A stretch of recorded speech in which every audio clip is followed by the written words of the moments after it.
Eleanor Harrington walked with purpose through the busy streets of Seattle. At 58 years old, she carried herself with the confidence of a woman who had built a technology empire from nothing. Her tailored navy suit and perfect silver bob marked her as someone important.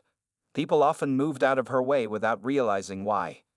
It was Tuesday afternoon, and Eleanor was going to her weekly lunch at Seabird Cafe. She liked the quiet corner table by the window where she could watch people and think about new business ideas. The staff knew her well enough to have her favorite sparkling water waiting. As Eleanor pushed open the heavy glass door of the cafe, the familiar smell of fresh bread and coffee greeted her. She nodded at the hostess and headed to her usual spot. But halfway across the room, something caught her eye and made her stop suddenly. A young woman was clearing dishes from a nearby table. She looked to be in her late 20s, with dark skin and curly hair pulled back neatly for work. There was nothing unusual about seeing a black waitress in Seattle.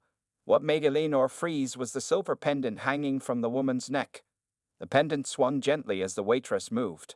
It had a unique spiral design with a small blue stone in the center, exactly like the family heirloom Eleanor had not seen in almost 30 years. Impossible, Eleanor whispered to herself. The manager approached with a smile. "Miss Harrington, is everything okay?" Eleanor couldn't take her eyes off the pendant. "That waitress," she said quietly. "Has she worked here long?" "Zara. About 6 months now. Excellent worker. She's in graduate school, I believe." Zara, Eleanor repeated the name, feeling strange saying it out loud. "Thank you." At her table, Eleanor could not focus on her menu. She kept watching Zara move around the cafe. The young woman had a warm smile for everyone and moved with grace. Eleanor noticed how she tilted her head when listening to customers, exactly the way Eleanor herself did. When Zara approached her table, Eleanor felt her heart beat faster. "Can I get you anything besides your sparkling water today, ma'am?" Zara asked. Up close, Eleanor could see the pendant clearly. It was not just similar to her family heirloom, it was identical. The specific pattern of the spiral and the unique setting of the blue stone could not be a coincidence. "Are you all right, ma'am?" Zara asked, looking concerned. Eleanor realized she had been staring. "I'm fine. Just the salad today, thank you." She pointed to the menu without looking at it. "Your necklace," Eleanor said before Zara could leave. "It's beautiful. May I ask where you got it?" Zara touched the pendant with natural affection. "It's the only thing I have from my birth mother. I was adopted as a baby, and my parents said this came with me." She smiled. "I never take it off."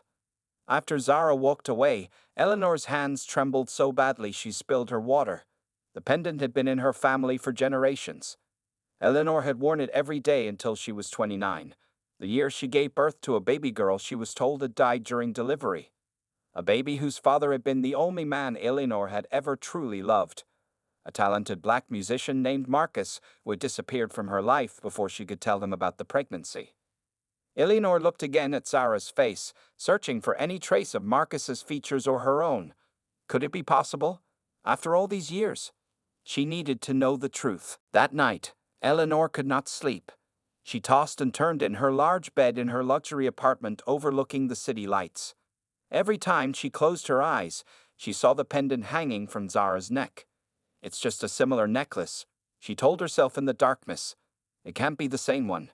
But deep down, Eleanor knew. That pendant was unique. Her grandmother had it made by a jeweler in Boston in 1923. The spiral design represented the journey of life, and the blue stone was a rare sapphire from Ceylon. There was no way it could be a random copy. At 3 a.m., Eleanor got up and went to her home office.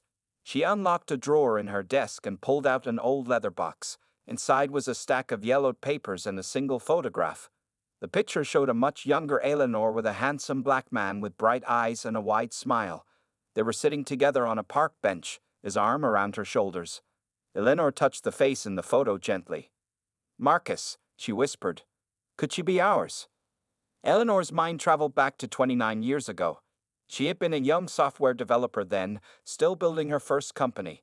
She met Marcus Johnson at a jazz club where he played saxophone. Despite coming from different worlds, they fell deeply in love. But Eleanor's wealthy family did not approve of the relationship. When she found out she was pregnant, Eleanor tried to find Marcus to tell him, but he had already left for a music tour in Europe. With no way to contact him, and facing her family's anger, Eleanor went to stay with her aunt in another state to hide her pregnancy. The memories of what happened next were still painful. Eleanor went into labor 2 weeks early. There were complications. She remembered the doctor's worried faces and then waking up to devastating news. The baby had not survived. Eleanor never even got to see her daughter. She had asked about the pendant. She had been wearing it during delivery. The nurse told her they couldn't find it, just another small loss on the worst day of her life. Now, 29 years later, Eleanor typed Zara Johnson Seattle into her computer search. Several results appeared. A social media profile showed Zara was 28 years old and studying for a master's degree in education.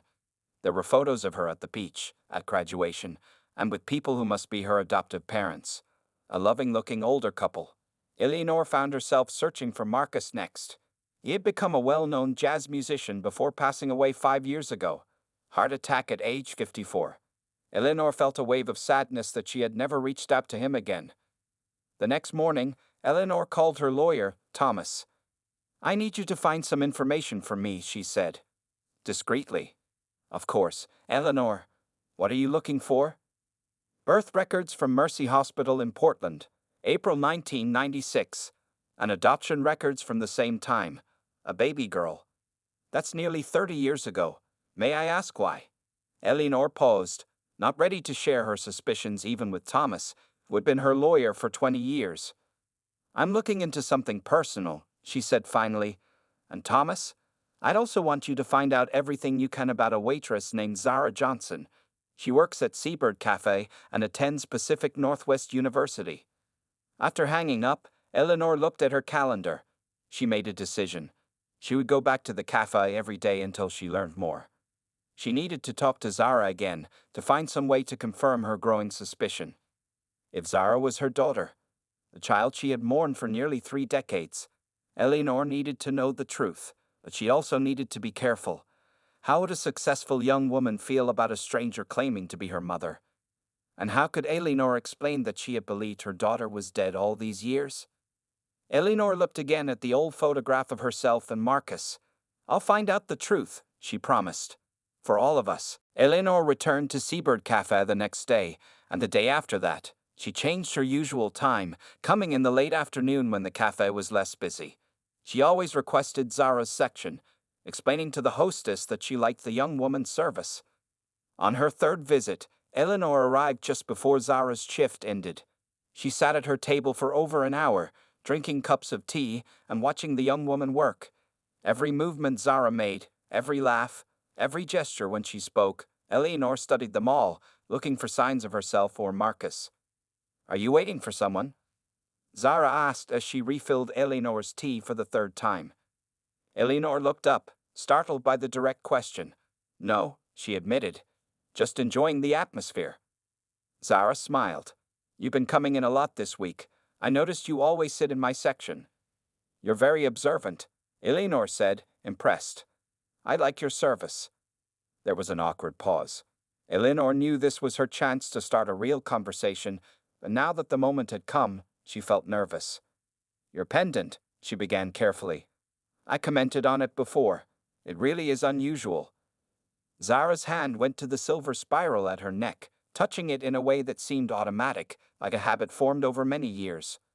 "Yes, you mentioned that," Zara said. "It's special to me." Eleanor took a deep breath. "Would you mind sitting down for a moment, if you're not too busy?" Zara looked surprised but glanced around the nearly empty cafe. "I'm actually about to finish my shift. Give me 5 minutes." When Zara returned, she had changed from her work uniform into jeans and a sweater. She slid into the seat across from Eleanor. "I don't normally sit with customers," Zara said with a small laugh. "But you seem... I don't know. There's something familiar about you." Eleanor's heart jumped. "I was thinking the same thing about you," she said carefully. "My name is Eleanor Harrington." "The tech company owner?" Zara's eyes widened. "I read an article about you in my business ethics class last semester. You're kind of famous." Eleanor smiled. "Not exactly famous, but yes, that's me." "I'm Zara Johnson," the young woman said, offering her hand across the table. I guess you already know that from my name tag. When their hands touched, Eleanor felt a strange connection, like a current running between them. You mentioned you were adopted, Eleanor said, trying to keep her voice casual, and that the pendant came from your birth mother. Zara's expression changed slightly. Yes, I've always wondered about her. My adoptive parents are wonderful, but I've been searching for my birth parents for a few years now. No luck so far. May I ask where you were born? Portland. 28 years ago. Zara studied Eleanor's face. Why all these questions? Do you know something about me? Eleanor hesitated. She couldn't just blurt out her suspicions. It would sound crazy. She needed more proof.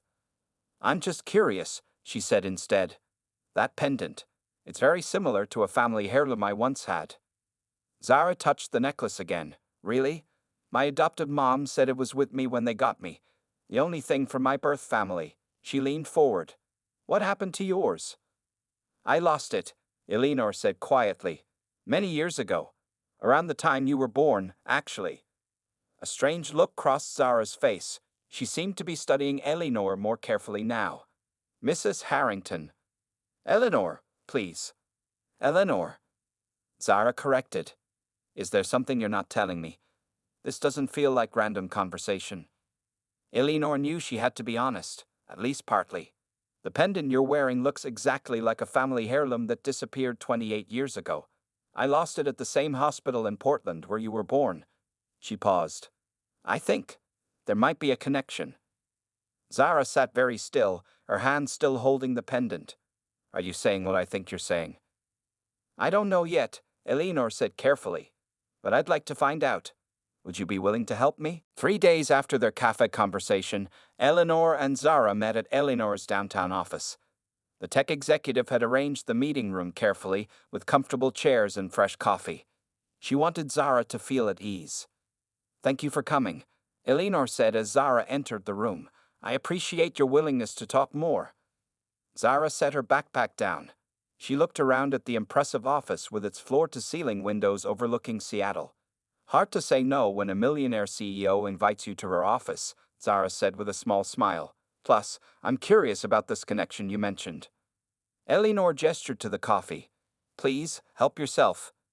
As Zara poured her coffee, Eleanor noticed she was wearing the pendant again. It caught the light when she moved, the blue stone gleaming.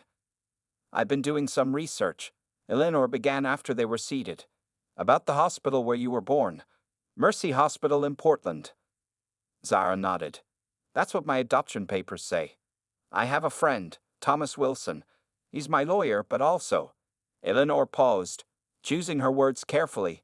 Someone who can find information. He discovered something interesting. Eleanor pushed a folder across the table. Zara opened it hesitantly. During a 6-month period in 1996, Mercy Hospital recorded an unusually high number of infant deaths, Eleanor explained. But many of those deceased babies appear to have been adopted through a private agency called New Beginnings Family Services. Zara looked up from the papers, her eyes wide. Are you saying these babies didn't actually die? That's what it looks like, Eleanor said. The hospital's head of obstetrics at that time, Dr. Gregory Phillips, also sat on the board of the adoption agency. This is crazy, Zara whispered, flipping through the documents. You think I was one of these babies? One that was reported dead but actually given up for adoption.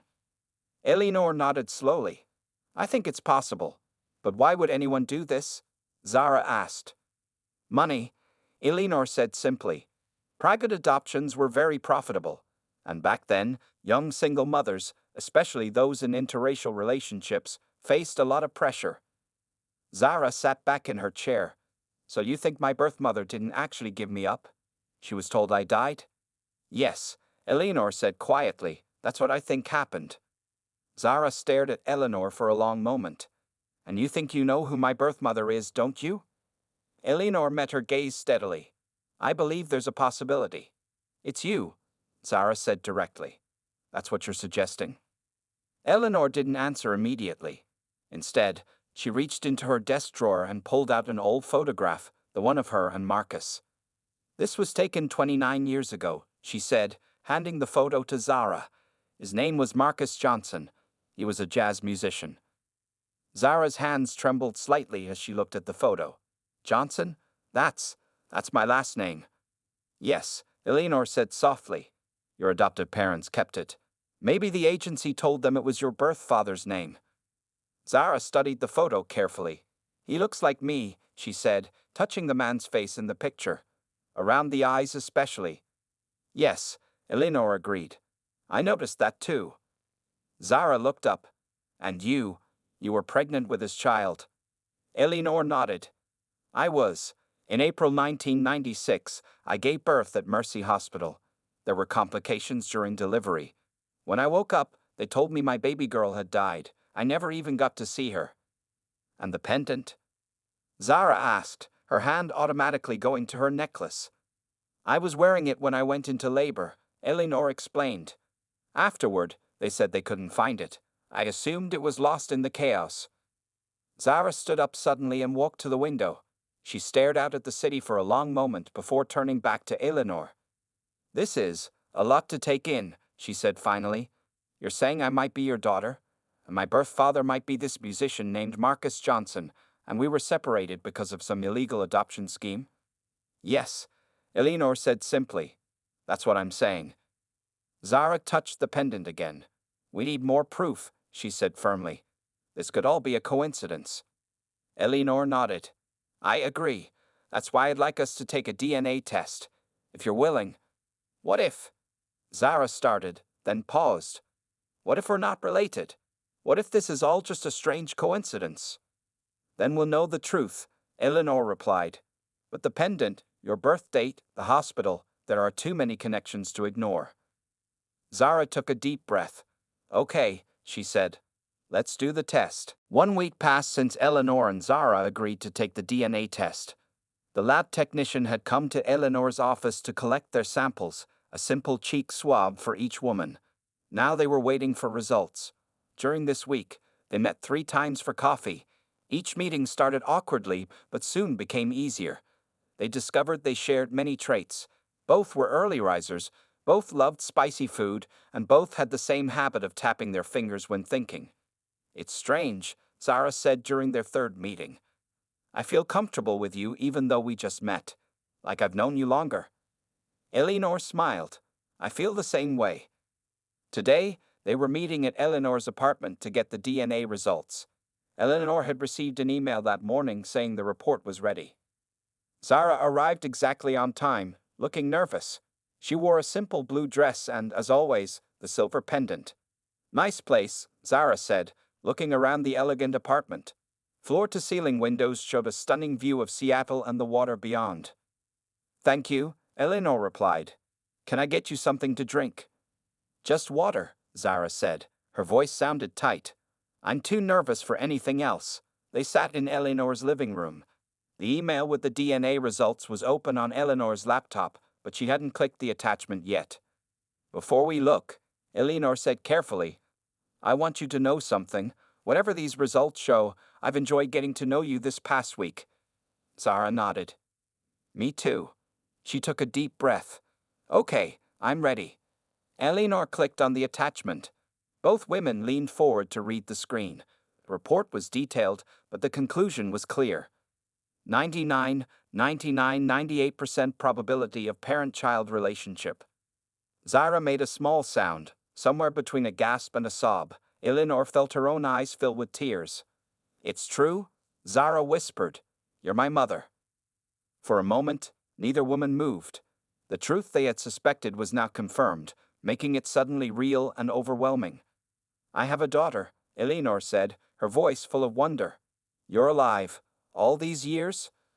Zara stood up abruptly and walked to the window. Eleanor could see her reflection in the glass, tears streaming down her face. I don't know what to feel, Zara admitted. Happy, angry, confused, all of it at once. Eleanor stayed seated, giving Zara space. All those feelings make sense. Zara turned around. Why didn't you look for me? If you thought I died, didn't you want to see proof? The question hit Eleanor hard. They told me it would be too traumatic, she explained. That seeing my dead baby would only make things worse. She paused. I was young and alone and in shock. I believed them. And my father? Marcus? Did he know about me? Eleanor shook her head. No, he left for a music tour before I knew I was pregnant.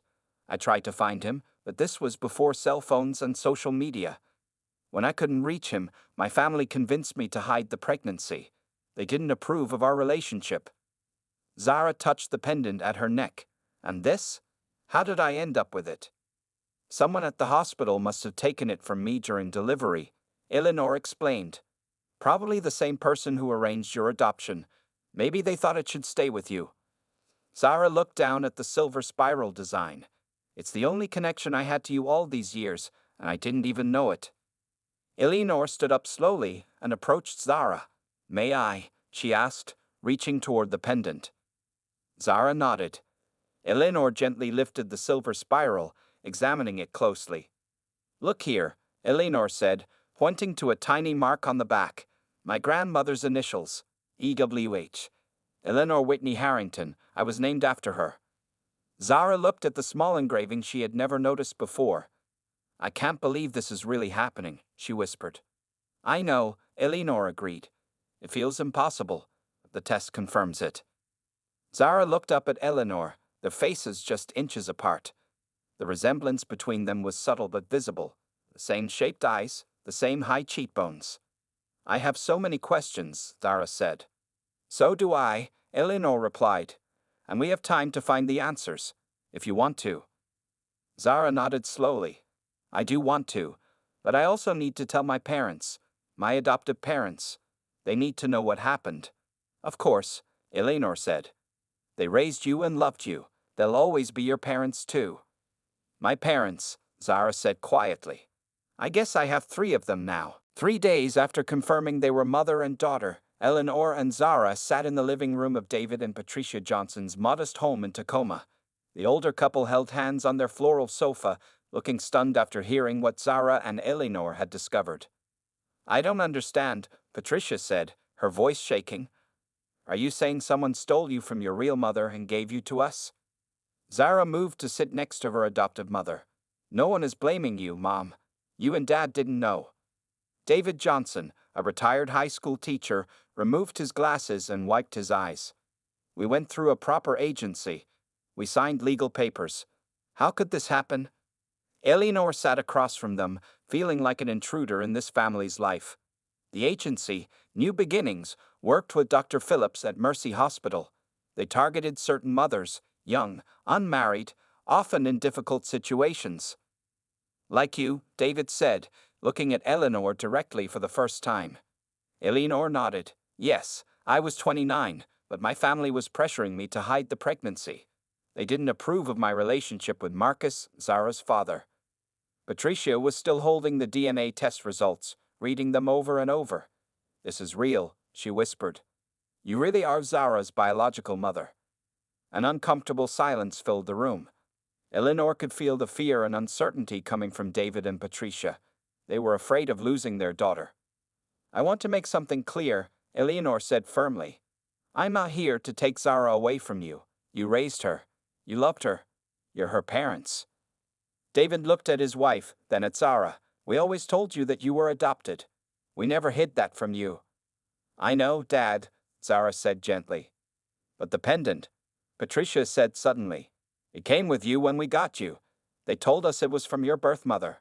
She looked at Eleanor. So that part was true. Eleanor touched the pendant now hanging around her own neck. Zara had insisted she wear it today. Yes, it was a family heirloom. I was wearing it when I gave birth. The hospital told you your baby died, David said slowly, piecing things together. And then they gave that same baby, Zara, to us for adoption. Along with the pendant, Patricia added. Eleanor nodded. It seems that way, and based on what my lawyer found, we weren't the only ones. There were at least 24 cases in that 6-month period. Zara, who had been quiet, finally spoke up. Mom, Dad, how much do you remember about the adoption process? Patricia looked thoughtful. We worked with a woman named Helen from New Beginnings. She said your birth mother was very young, couldn't care for a baby, and wanted you to have a better life. All lies, Eleanor said quietly. We paid a lot of money, David admitted. More than we could really afford, but Helen said it was to cover medical costs and legal fees. Did you ever meet Dr. Phillips? Eleanor asked. Patricia nodded. Yes, he came to the agency once when we were there. Helen treated him like he was very important. Eleanor pulled some papers from her bag. My lawyer found something else. Dr. Phillips bought a vacation home in Hawaii the same year these adoptions happened. And Helen Rogers from New Beginnings bought a new house in an expensive neighborhood. The implications hung in the air. Money had been the motivation. So what happens now? David asked, his voice breaking slightly. He reached for Zara's hand. You'll always be our daughter, no matter what. Zara looked at her adoptive father with tears in her eyes. Of course I will. Nothing changes that. She turned to Eleanor. But I also want to know my birth mother, and learn about my birth father. Eleanor felt a rush of gratitude toward this young woman who was handling such a complicated situation with grace. I think, Eleanor said carefully, that Zara is lucky to have 3 parents who love her, and I'm grateful to you both for giving her a good life when I couldn't. Patricia wiped tears from her eyes. We should be angry about what happened, but right now I'm just trying to process it all. I understand, Eleanor said, and I think we all agree on what's most important. She looked at Zara. What's best for our daughter? For the first time that afternoon, David Johnson smiled slightly. Our daughter, he repeated. I think I can get used to sharing that title. 2 weeks after meeting with the Johnsons, Eleanor sat in her lawyer's office reviewing a thick folder of evidence. Thomas Wilson had been working nonstop, hiring investigators and contacting former hospital employees. We've identified 26 cases, Thomas said, pointing to a list of names. 26 babies who were reported as stillborn or died shortly after birth, but appeared to have been adopted through New Beginnings. Eleanor shook her head in disbelief. 26 families torn apart. Dr. Phillips retired 10 years ago. He lives in a gated community in Arizona now, Thomas continued. Helen Rogers, the adoption agency director, still runs a different agency in California. Eleanor looked up from the papers. They just moved on to new places and continued their lives while all these families suffered? It seems that way, Thomas agreed. The question is, what do you want to do with this information? Before Eleanor could answer, there was a knock at the door. Zara entered, looking professional in a simple black dress. In the past 2 weeks, she had taken time off from work and school to process everything. Today was the first time Eleanor had seen her since the meeting with her adoptive parents. Sorry I'm late, Zara said. Traffic was bad. Eleanor smiled, still not used to the joy she felt every time she saw her daughter. It's good to see you. Zara sat down next to Eleanor and looked at the papers spread across the table. Is this all about the hospital and the adoption agency? Thomas nodded. Yes, we built a strong case against both Dr. Phillips and Helen Rogers. I want to go see Dr. Phillips, Zara said suddenly. I want to look him in the eye and ask why he did this. Eleanor looked concerned. Are you sure that's a good idea? No, Zara admitted. But I need to do it. For 28 years I wondered about my birth parents. I had this story in my head about a teenage mother who couldn't keep me. Now I know it was all lies. Thomas cleared his throat. Legally speaking, confronting Dr. Phillips could complicate any future court case. I understand, Zara said firmly. But this isn't just a legal matter for me. It's my life. Eleanor watched her daughter's determined expression, recognizing her own stubbornness in it. I'll go with you, she decided. We'll face him together. 3 days later, Eleanor and Zara stood at the door of a large house in an exclusive Arizona retirement community. The desert heat was intense even in the shade of the covered porch. Are you ready? Eleanor asked. Zara nodded, touching the pendant at her neck. Eleanor had insisted she take it back. Yes, let's do this. An elderly man opened the door. His hair was white and thin, but his posture was still strong for someone in his 80s. He looked confused by the unexpected visitors. Dr. Gregory Phillips? Eleanor asked. Yes, he answered cautiously. Who are you? My name is Eleanor Harrington, and this is my daughter, Zara Johnson. Dr. Phillips showed no sign of recognition at first. Then Eleanor added, I gave birth at Mercy Hospital in April 1996. You told me my baby died. The old doctor's face changed instantly. His eyes widened and his hand gripped the door frame for support. I don't know what you're talking about, he said, but his voice shook. Zara stepped forward, the pendant clearly visible around her neck. This came with me when I was adopted through New Beginnings. It belonged to my mother, who was standing right next to me, the mother you lied to. Dr. Phillips stared at the pendant, then at the two women. The resemblance between them was subtle but unmistakable once you knew to look for it. You should come inside, he said finally, his voice defeated. There are things you should know. In his living room, surrounded by photos of his own family, Dr. Phillips sank into an armchair. He looked suddenly much older. It started as a way to help, he began slowly. There were so many unwedded mothers, many very young or in difficult situations, and so many couples desperate to adopt. Don't try to make it sound noble, Eleanor said sharply. You stole babies for profit. The old doctor didn't deny it. The money came later, he admitted. After the first few cases, Helen saw the potential. The couples paid large fees. We split the money. You played God with people's lives, Zara said, her voice shaking. You destroyed families. Dr. Phillips looked at her with sad eyes. Yes, he said simply. I did. And I've regretted it every day since. 1 year had passed since Eleanor and Zara confronted Dr. Phillips in Arizona. The day was sunny as they stood together outside the newly opened Family Reunification Center in downtown Seattle. A small crowd had gathered for the ribbon-cutting ceremony. Are you nervous? Eleanor asked, straightening the collar of Zara's blazer. Zara smiled. A little, but mostly excited. The past year had been a journey neither woman could have imagined. After Dr. Phillips' confession, they had taken the evidence to the authorities.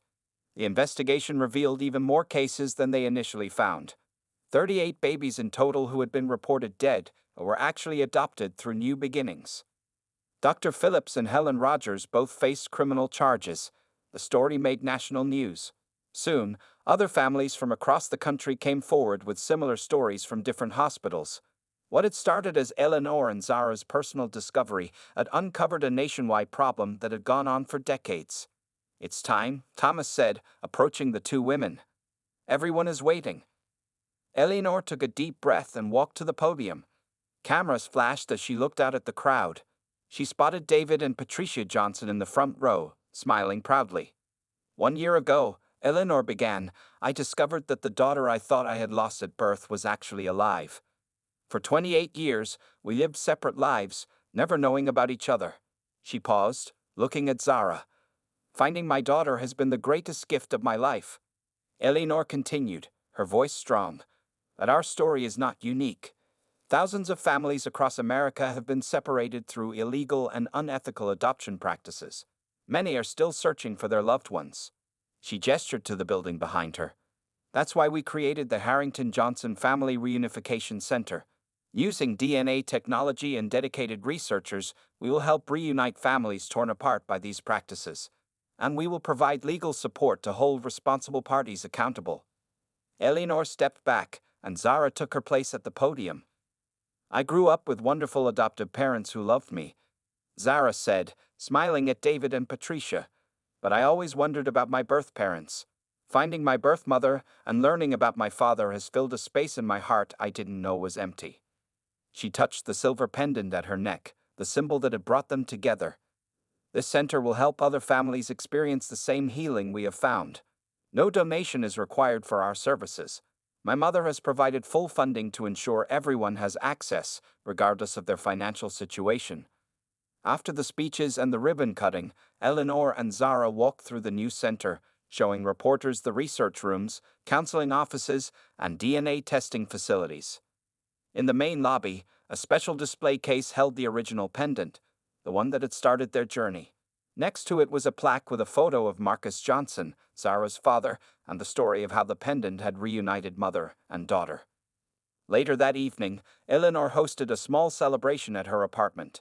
David and Patricia were there, along with Thomas and a few close friends. The three parents had developed a warm relationship over the past year, united in their love for Zara. As Eleanor looked around at this unlikely family that had formed, She felt a sense of peace she had never known before. "I have something to share," Zara announced, calling everyone's attention.